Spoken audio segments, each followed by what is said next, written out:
Fort Zancudo has two very weird locations that seemingly have no explanation as to why they were mysteriously updated a little over 3 years ago back in 2015. Rockstar have not explained why they updated these locations, and they really haven't used them all that much. And that's what we're going to be talking about in this video today, the mystery of Fort Zancudo's secret locations. So if you've never played single player, which I'm assuming is a okay majority of the people that might watch this video, I know a lot of people that have not played GTA 5 single player, just jump straight into online, and this probably won't make a lot of sense to you, but I'll do my best to explain as we go along. So if you go to Fort Zancudo, one of the biggest structures in the military base is Fort Zancudo Air Base 0101. It's this massive hangar with doors open on both sides. It's bigger than any of the hangars that we can own that were added in the Smuggler's Run update. And you can go inside and check it out. There isn't anything significant in there. There's a bunch of little ramps like generators, gasoline tanks, stuff like that. There's a lot of garage doors and regular entryway doors that have no use, at least as of right now. You can climb on top of the structures as well. Basically, it's just a giant, open, empty hangar that has really not had a use since day one. In fact, I think the only thing that this hangar has been used for is one adversary mode. I think it was like Hunt the Slasher, Beast versus Slasher, something like that. I know one of them took place inside of this hangar, but that's about it. There hasn't been a significant heist or a significant DLC that has touched this big hangar. I thought for sure when we got the Smuggler's Run update that we were going to be using this hangar, but we just got some of the smaller ones inside of Fort Zancudo and some of the ones at Los Santos International Airport as well.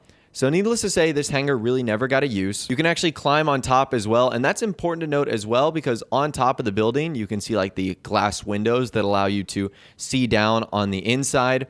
So it's a fully open hangar that really doesn't have a use. Kind of mysterious. Now, what makes this even weirder is if we go to this exact same location in single player, you'll notice that it's closed off. Why is that the case? And if we actually take a look at the inside, the interior isn't there either. So not only is the door shut, but there's also nothing on the inside either. And if we climb all the way to the top, you'll notice that the roof has been modified too. There are no windows that allow us to look down. It's just a solid sheet of roof, so we can't actually see on the inside. Now, in case you guys are wondering, this change happened in the Heist update. So in 2015, when Rockstar added Heist into the game. But this doesn't explain why they made this change and what was the purpose. So why would they not do it in single player either? Well, to explain that, I think we have to focus on the timeline of Grand Theft Auto Online. Now, for the longest time, Grand Theft Auto Online was supposed to take place before single player. But as of the gun running update, we know that Grand Theft Auto Online takes place in current time, 2017, 2018. You'd really have to sort of fight the rules of the timeline of this game in order to figure out why this is the case. But still, it's pretty mysterious that the hangar not only doesn't have a use, but it's also not open in single player. Now, another secret location as well that you might not have known about is really close to that Fort Zancudo hangar. So if you drive right around the back, you'll actually find these garages. They're labeled like 02A, 02B, and on the other side, you'll see 01, A, B, C, and D. Now, what's interesting is blocks A and B are open while the others are closed. And another thing to know right now is I'm in Fort Zancudo with no wanted level because I own a hangar. You know how it gives you that warning on the screen that says, you're allowed access to the base as long as you don't do anything wrong. Well, what's interesting is as soon as I walked inside here, I ended up getting a 4-star wanted level. Like I didn't own anything in the hangar.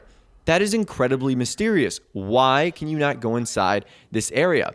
It doesn't look like it's restricted. It doesn't look like it's locked off. We could go inside the other hangar, Fort Zancudo Air Base 0101. We can go inside the military tower. We don't get any of the wanted stars for doing that. Why going in these mysterious garage blocks do we get a wanted level? That is pretty strange, and so far, Rockstar has not explained it. Now, I actually respawned. I turned Cops Turn Blind Eye on, and I wanted to see what was going on in here, and there's not a lot.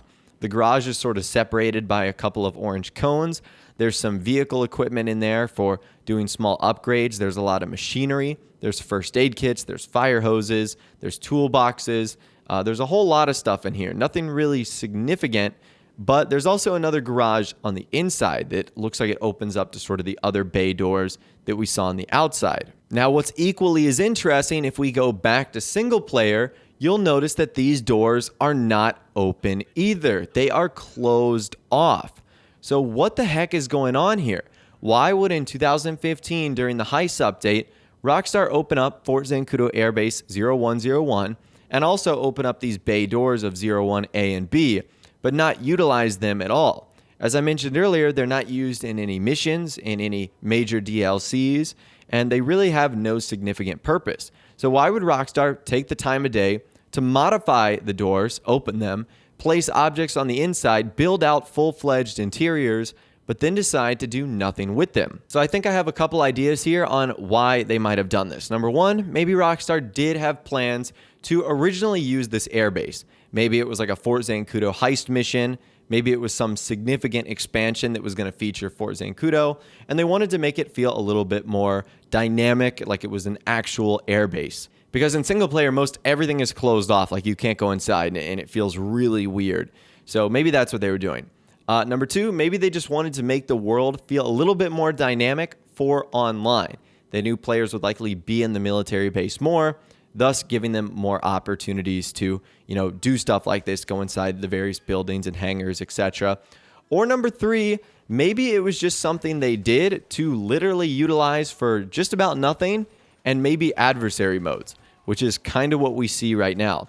It sounds a little bit wasteful for Rockstar to do something like that. Like I said, take the time, energy, and effort to build out a hangar like this, to build out these areas and not use them.